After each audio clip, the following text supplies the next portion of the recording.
everyone, my name is Meera. Welcome back to my channel. This is my video for day 8 of the Final Bibliothon. For the Throwback challenge, I am doing a combination of what happens after the book ends and book characters meet. Now, I was able to correlate two books that I really enjoyed reading. I feel like their vibes are similar because they're playful and there's a lot of adventure in them. The two books I'm talking about are none other than My Lady Jane and The Gentleman's Guide to Vice and Virtue. Now I know that both of these books have sequels, but for the sake of this video we're gonna pretend that these are two standalone novels. If you haven't read either of these books and you want to, then maybe you should skip watching this video because I am going to be addressing some plot points that could be spoilers. So towards the end of My Lady Jane, Jane and Gifford get married for real and they are set to have a happily ever after. Whereas in The Gentleman's Guide to Vice and Virtue, Monty, Percy and Felicity, they get dropped off in Santorini by this group of pirates with whom they were traveling. So for this challenge video, what I'm going to be doing is I am going to talk to you about certain ideas that I have for the characters to meet and what really happens after both of these books end. So first of all, I want Felicity and Jane to be friends, okay, best friends, because I feel like they are like-minded, they share the same kind of wavelength and they would really understand each other. And I'm not just referring to both of their passions for reading, but they're both the kind of women to set down their foot and only do what they are comfortable with, what they think is right. They don't mind adventure, they are quite sporty. Well, Felicity needs to be nudged a bit, but yeah, she is quite sporty. So what I think happens after both of these books end is that Gifford and Jane in My Lady Jane never really got to go on an actual honeymoon. So they plan to go to Santorini, where one day when they're out and about in the marketplace, they both see one little boy being bullied by a group of older kids. And as you probably know, Gifford and Jane really like helping other people. They feel strongly about providing assistance to others, and if anyone's being harassed or troubled, to stand up for them.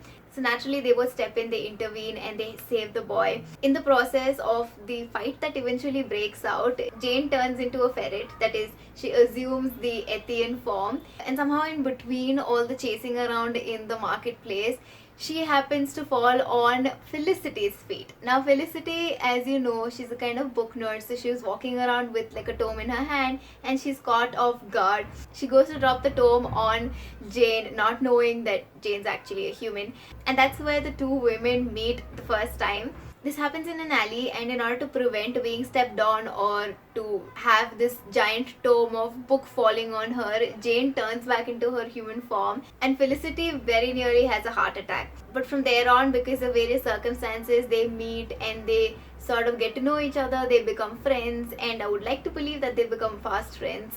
On the other hand, as these two women begin to hang out during their vacation, they introduce Monty, Percy and Gifford to each other, so all five of them actually become like a group. Monty and Percy are a lot less surprised to see Gifford and Jane turn into their Ethian forms, but yeah, they are also a little alarmed the first time. For some reason, these five characters seem to fall into trouble quite often, and the same thing happens in Santorini. The five of them get attacked by goons who are sent by Mary's accomplices when she realizes that Jane and Gifford are in Santorini, so she tries once again to assassinate them. One other plot point that I think would be really interesting if we were to bring both of these books and the characters together is if months later Monty somehow comes to know that his father is also an Ethian. This would explain why Monty's father is really strict and harsh towards him, because he's ashamed of his own Ethian form and he doesn't want Monty to know about it.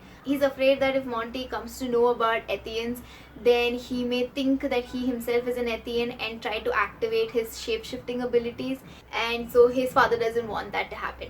Now some of the things that I've said may not logically align with what actually happens in these two books, or maybe what happens in their sequels, but anything's fair in fantasy, right? That was my video for the Throwback challenge, wherein I spoke a bit about how characters from two books meet and what might happen after the two books end. I hope you enjoyed watching it.